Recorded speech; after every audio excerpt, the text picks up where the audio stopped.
Welcome back to the historynetwork.org podcast. We are here with season 21. The historynetwork.org podcast, season 21, episode 1. The Cushing Brothers, written by Gary Pollard. Gary is a retired lawyer and businessman who spent most of his career in legal publishing. He now lives near Denver, Colorado. Raised on the north bank of the Potomac River near Washington, D.C., Gary acquired a love for the American Civil War through travels with his father among the region's battlefields. This early exposure has grown into a lifelong interest in history generally. The story of the Cushing brothers is an extension of a presentation to the Rocky Mountain Civil War Round Table, which meets in Littleton, Colorado. Three brothers born in the 1830s in Wisconsin Territory left a remarkable legacy of bravery, loyalty and determination through their service to the Union during the American Civil War. William, Alonzo and Howard Cushing each fought in separate theatres of that war, and their combined service represents a remarkable mosaic of the Union soldiers' experience. In the words of biographer Jamie Malinowski, the Cushing brothers had an astonishing ability to show up at the Civil War's most important moments. The legacy of their service endures. Two of the brothers, Will and Alonzo, were awarded the highest military honours. Collectively, the three have been remembered in the names of streets, a park, a school, and of a series of fighting ships. The brothers were raised in humble circumstances. Their father, Milton Cushing Sr., was an educated man. Tragically, he suffered from a chronic tuberculosis infection that left him weak, often unable to work and in constant debt. His first wife and all the children of his first marriage succumbed to the disease. The infection likewise haunted his second family. Milton Sr. died in 1847, leaving a wife and 5 young children. While almost penniless, the surviving Cushings enjoyed several advantages. Like her deceased husband, Mary Smith Cushing was well educated by the standards of the day. Both Milton Sr. and Mary descended from old New England stock, and their family connections would serve the brothers well during their youth and into their military careers. Mary also appears to have been the source of the profound drive and determination that the brothers shared. As William, the youngest brother, put it, "One thing is certain of her sons, they cannot be beaten. You can kill, but not conquer them." After Milton Sr.'s death, Mary moved her family to Fredonia, New York, near the shores of Lake Erie. It was here that the descendants of Judge Zatu Cushing, Milton Sr.'s father, had prospered from the trade brought by the Erie Canal. Among her husband's people, Mary found support and encouragement. She established a school for younger children, and the tuition payments, along with income earned by her sons performing odd jobs, sustained the family in a meagre but respectable fashion. Milton Sr. and Mary had 5 children in all. In order of birth, there was Milton Jr., Howard, Alonzo, William, and the baby Mary Isabel, who was born the same year her father died. Because of the family's impoverished circumstances, Milton Jr. left home early. He travelled to Massachusetts, where he learnt the pharmaceutical trade among his mother's family. While he never served in combat, Milton Jr. left his position as a pharmacist to serve the Union cause as Assistant Navy Paymaster in Washington, D.C. In this position, Milton Jr. served as an advocate for his brothers among the wartime bureaucracy and provided a place for them to visit and rest between assignments. Howard, born in 1838, went to work full-time at the age of 16 to become a printer's devil, as apprentices to that trade were then known. After working in Fredonia, Howard, known as Howie to his family, worked in Boston and then settled in the rapidly growing city of Chicago.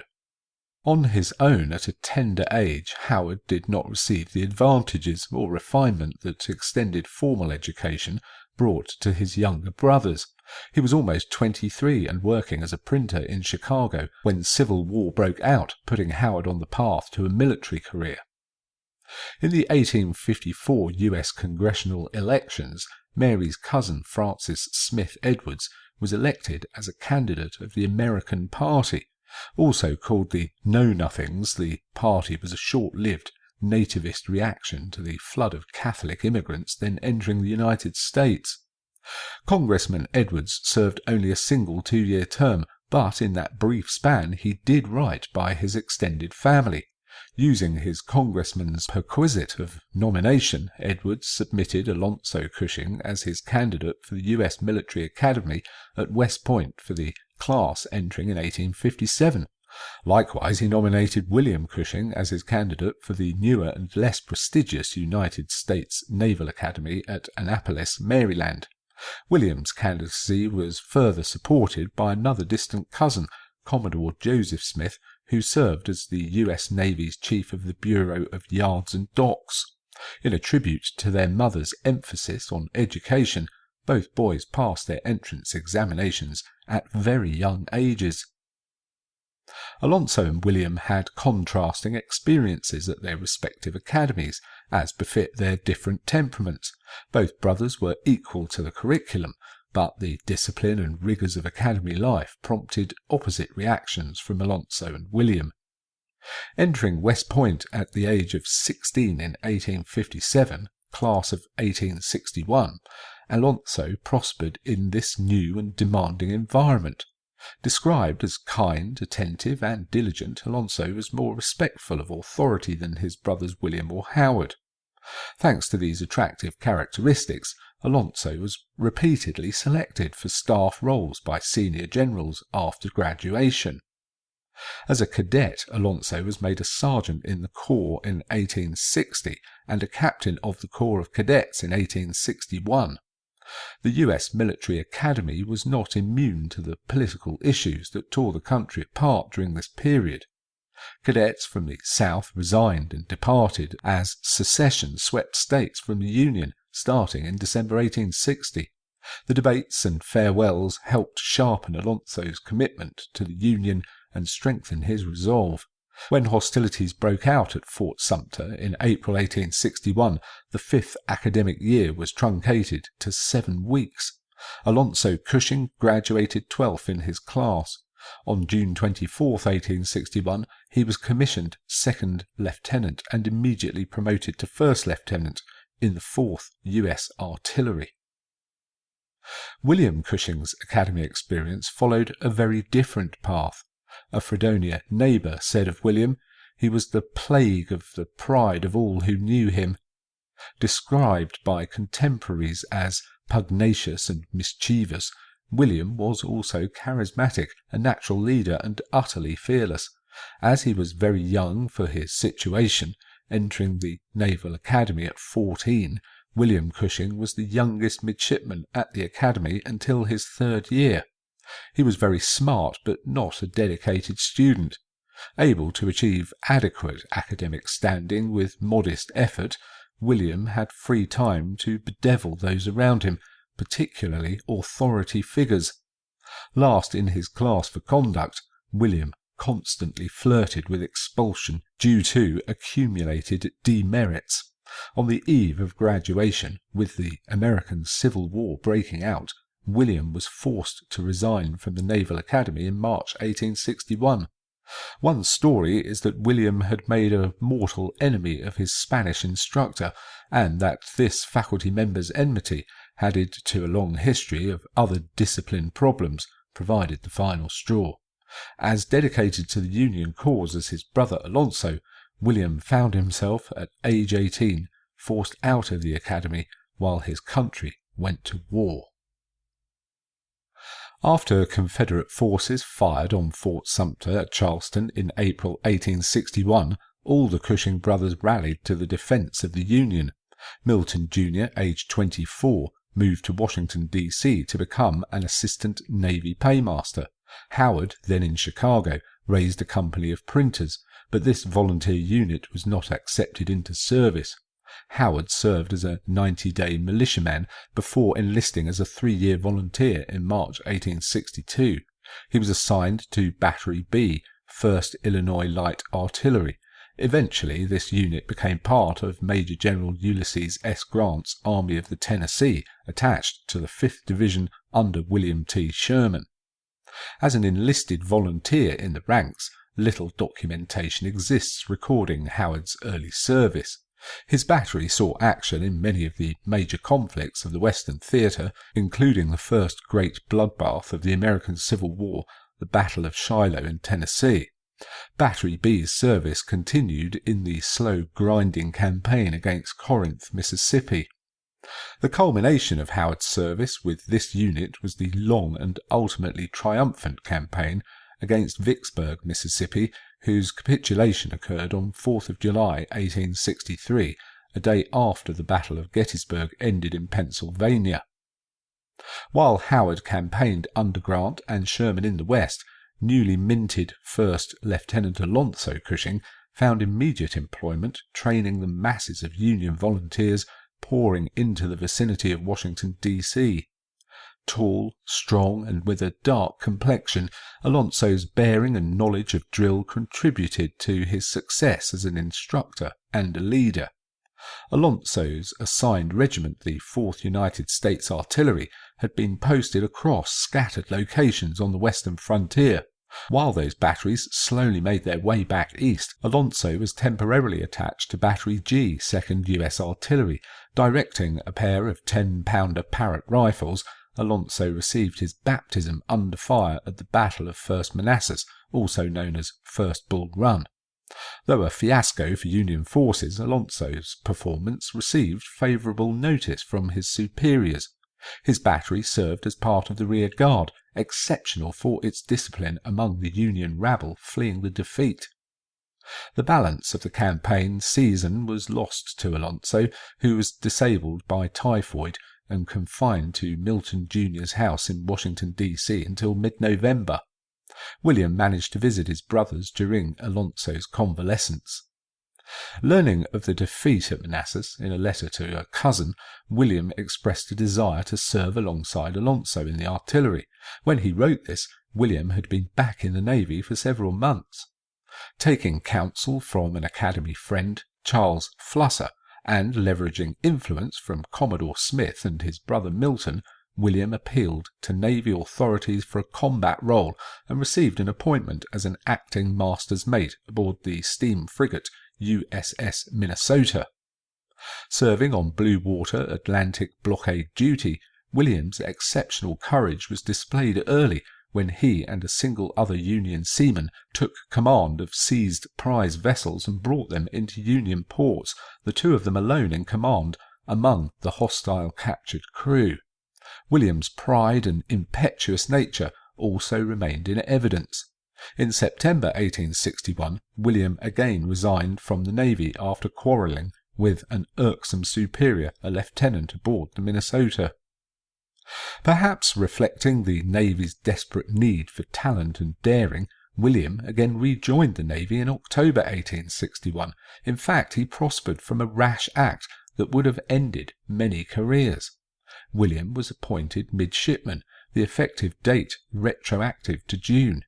A change in assignment also put William in what would prove to be his natural element.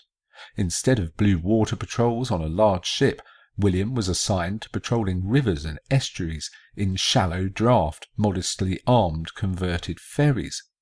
In this new setting, William's audacity and leadership blossomed. He participated in several successful amphibious raids on blockade runners and Confederate installations.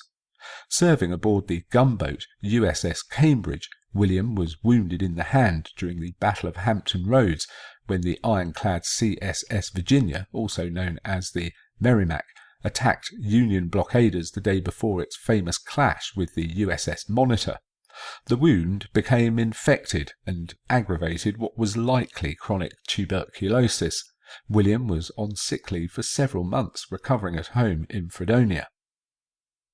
Returning to duty in May 1862, William's success won him promotion in July 1862.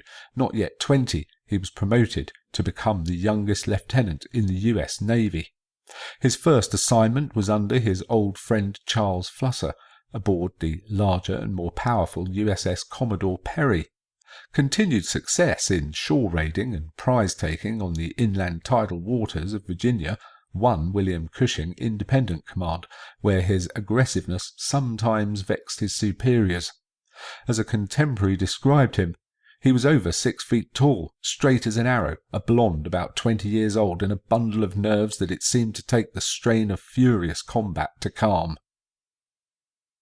While Howard sweated and fought in the ranks in Mississippi, his younger brother's military careers blossomed.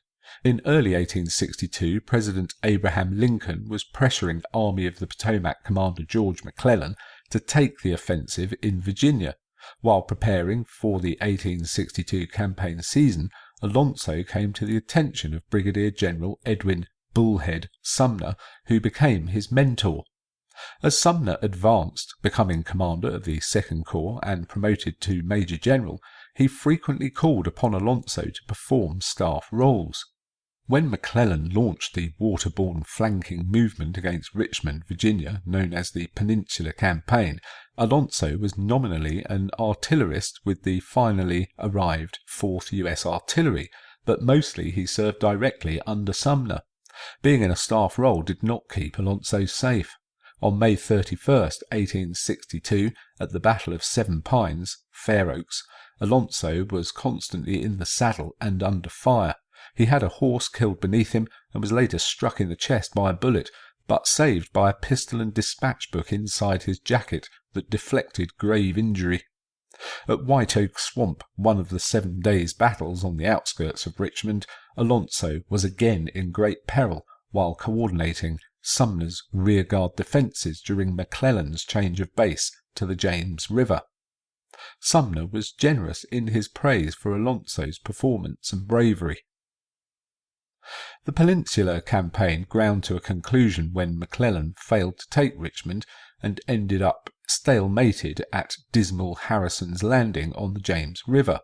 In one of their intersections with historic events, both Alonzo and William were present when Abraham Lincoln visited Harrison's Landing to confer with George McClellan. Unaware of Lincoln's plans, when his ship docked at Norfolk, William snuck away without leave to see his brother Alonzo. As part of Sumner's staff, Alonzo was included in Lincoln's honorary escort. William borrowed a horse and joined the procession. The blockade commander, Flag Officer Louis Goldsborough, was also in attendance, so of course William's unauthorized participation was discovered. Though disciplined for the infraction, William once again proved immune to regulations. His promotion to lieutenant followed in less than a month. Fighting with the Army of the Potomac, Alonzo continued to receive commendations for bravery. Directing a 2-gun division at the Battle of Antietam in September 1862, Alonzo was in the thick of the fighting. George McClellan failed to take the offensive after repulsing Robert E. Lee at Antietam, leading Abraham Lincoln to relieve him and put Major General Ambrose Burnside in charge of the Army of the Potomac. Burnside led his new command into a slaughter at the Battle of Fredericksburg.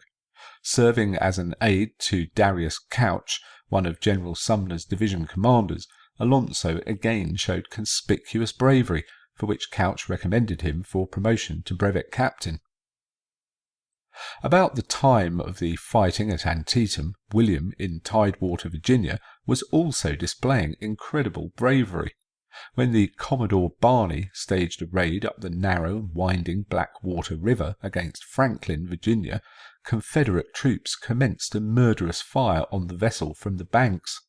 Second-in-command Lieutenant Cushing called for volunteers among the crew and ran onto the exposed deck to handle a field gun kept there. Unleashing rounds of canister into the Confederate attackers, Cushing's action gave the Commodore Barney time to make good its escape, but not before everyone in William's party had been wounded, excepting the lieutenant himself. As reward for this heroic defence of the ship, William, still only 19, was given independent command of the small 100-ton gunboat USS Ellis. With freedom to follow his instincts, William staged a raid that destroyed several rebel salt works and burned a pair of transport vessels. A follow-up raid on North Carolina's New River estuary resulted in the capture of a schooner and the burning of more Confederate installations, but resulted in William having to burn the Ellis when it became stuck on a sandbar at the mouth of the river. Rather than punish William for the loss of his command, Assistant Secretary of the Navy Gustavus Fox wrote a letter commending his daring and initiative. Back in the Eastern Theater, the Army of the Potomac lurched into another leadership crisis. In January 1863, General Joseph Hooker replaced Ambrose Burnside as commander of the Army of the Potomac. The house cleaning also swept away Alonzo's mentor, Edwin Sumner. General Darius Couch, the senior division commander, stepped up to assume command of the Second Corps. General Couch, who also saw great merit in Alonzo, continued to draw the young artillerist into staff roles during times of battle. In May 1863, Hooker led the Army of the Potomac to defeat at the hands of Robert E. Lee and Stonewall Jackson at the Battle of Chancellorsville. General Couch recommended Alonzo for promotion to brevet major for his performance on that field. A short time later, Couch quarrelled with Hooker over his decisions at Chancellorsville. Couch requested reassignment away from the Army of the Potomac and was replaced in command of the Second Corps by yet another division commander, Major General Winfield Scott Hancock. Lee and Jackson won their stunning victory at Chancellorsville while missing a substantial portion of the Army of Northern Virginia. Lieutenant General James Longstreet's corps had been detached to forage for rations and animal fodder in the southern tidewater regions of Virginia. Here they were opposed by Lieutenant William Cushing. Since 1862, the Union had occupied several harbour towns in eastern Virginia and North Carolina that could be supplied and defended by the U.S. Navy. Longstreet's movements threatened the garrison at Suffolk, Virginia. Far up the Nansemond River southwest of Norfolk, Suffolk was in danger of being surrounded and captured by Longstreet's corps. William led a flotilla of 3 small gunboats far up the Nansemond to disrupt Longstreet's attempts to cross the river and encircle Suffolk. The Union boats engaged in several days of hard fighting, exchanging artillery fire with rebels on the banks. When one of the Union boats was fired upon as it approached a flag of truce, William took a raiding force ashore in reprisal, where it fought a skirmish with Confederate cavalry. With Suffolk successfully defended, William took his battered ship, the USS Commodore Barney, up the Chesapeake to Baltimore for repairs. With his command in dry dock, William went to Washington to report to superiors and to visit with Milton Jr. Struck by Lieutenant Cushing's reports of raids and fighting in Virginia estuaries, Secretary of the Navy Gideon Welles took William to meet Abraham Lincoln. Gloomy from the recent defeat at Chancellorsville, Lincoln found William's stories a restorative tonic. A consummate counter-puncher, Robert E. Lee followed up his victory at Chancellorsville with his second invasion of Union territory. The reunited Army of Northern Virginia moved into the Cumberland Valley, north of the Potomac River and west of the Appalachian Mountains. This route provided a screen and allowed Lee to take a position where he could threaten a number of Maryland and Pennsylvania cities. The Army of the Potomac paralleled Robert E. Lee's forces northward. While on this march, the Army of the Potomac's commander changed yet again. Lincoln relieved Hooker and promoted 5th Corps Commander George G. Meade to lead the Union's Great Eastern Army through the looming fight. Alonzo accompanied Major General Hancock's headquarters during the pursuit, both in a staff role and in command of a 2-gun division to provide artillery support to the escort. The opposing armies collided at the crossroads town of Gettysburg.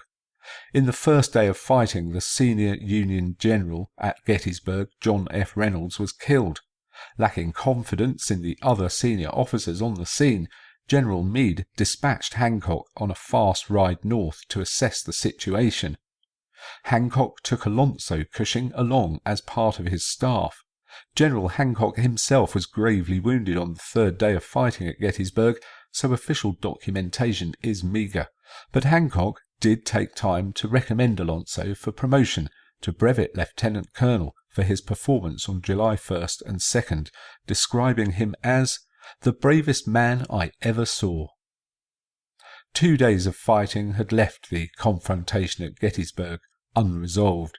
As the armies braced for the climactic fight, Alonzo stepped out of his staff role and rejoined Battery A, 4th United States Artillery, at the centre of the Union line on Cemetery Ridge.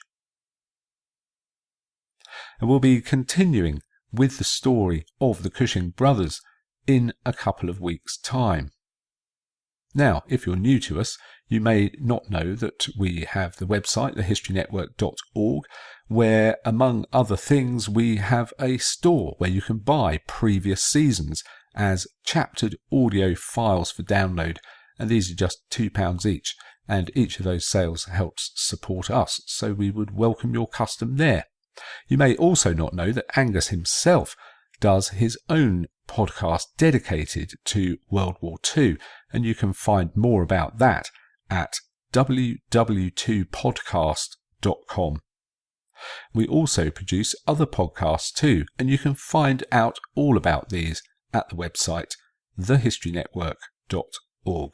Of course, if you want to drop us a line, would like to write a script for us, or have an idea about a subject that you'd like to hear come up, then you can drop us a line at info@thehistorynetwork.org. We are always very happy to receive your emails.